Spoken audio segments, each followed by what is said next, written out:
In this video, we will talk about digital commerce, customer-centric and future trends of e-commerce.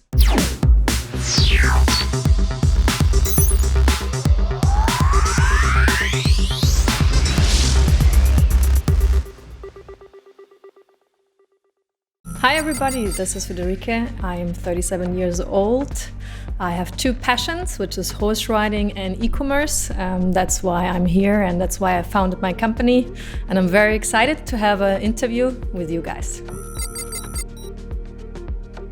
So I see the potential in niche e-commerce shops. First of all, we are not really niche. So in the areas we are is like farming, horse riding and so on. Of course, they're smaller like fashion or food, but it's more like they're special interest markets. That means you need to have a special competence to sell the products. Customers are very highly educated, for example, farming or horse riders or fishing.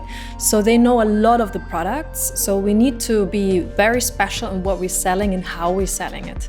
And I think especially in that area, special interest markets, or if you say niche markets, is that there are not many players right now online. Mainly is still retail, and just online is starting now, which we talk about maybe 10% are buying online in that areas compared to food or compared to others, where it's way higher.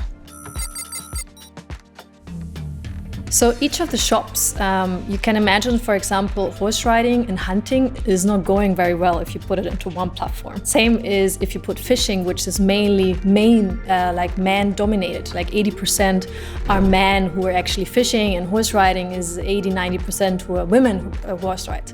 So if you would combine them on one platform, there would be difficulty to really transport the message. So what we're doing is we actually are having each of the brands, reitschritt.ch, fischen.ch, My Lucky Dog, they are brands consumer facing, and they transport the message really unique to what they are actually selling.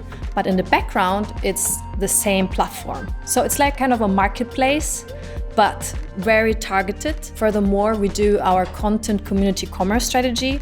So it's content, we provide way more than just products.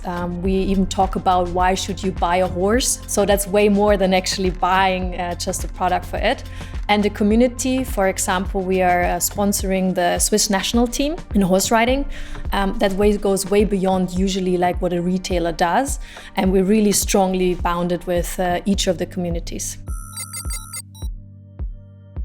It's already there. So Amazon Germany, you can already buy products from Amazon. It's not that it will come, it's already there.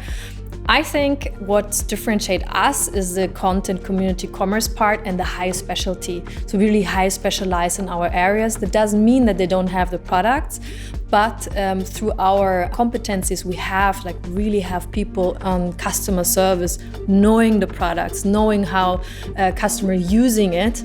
That's differentiate us from Amazon. But of course, there are more players coming, and I think you always need to be a step ahead regarding the customer. I think the hot topics in digital commerce is definitely data, which is today as well part of the conference. I think data gives you a lot of information. It doesn't mean that you make good decisions. First of all, you will have a lot of data to more data because you know what they're looking at in your website, what they're buying, where they're going to. So you can make a lot of sense out of data if you know how to make sense out of data. So I think data is very important.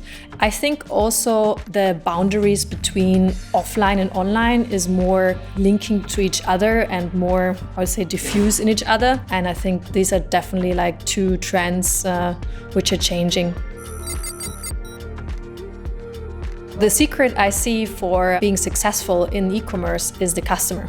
So how much are you actually focused on the customer needs, on what the customer really wants from you? If you put that into center, then you can create a lot of value for them, and for value, people will pay. That's our strategy as well. So that's why we do a lot in content community commerce, which is not only putting out the products and please buy it. I think the e-commerce in the next 10 years will be even more based on data. I think machine learning, or now artificial intelligence, or whatever name you give it, or buzzword you use it, we will see a development that it will make it easier to make decisions based on data, because the algorithm and everything what is behind will be evolving. We are not there yet, so everybody thinks, ooh, KI is very dangerous. I think we're just at the beginning and it evolves.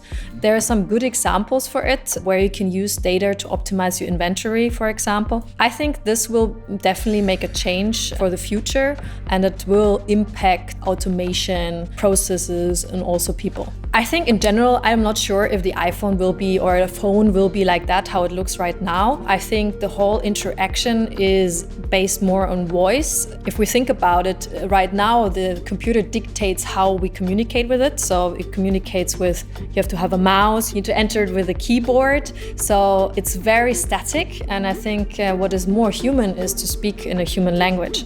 So I think the whole interaction will be more voice driven. If it's going to be Alexa or anything like that, I'm not so sure about, because people getting more hesitant about home, what is in my home. But I think the interaction will be very different in future and will be more humanized driven ordering. I'm not a big fan of buttons, for example. I think that's very limiting. But I think the human connection, and that you can talk with chatbots or whatsoever, I think that could be one of the trends which are coming, but it will take some time. Im nächsten Video erzähle ich euch, wie wir bei Digitec datenbasiert Entscheidungen getroffen haben, wie wir die nachher angewendet haben und wie ich die Zukunft vom E-Commerce sehe.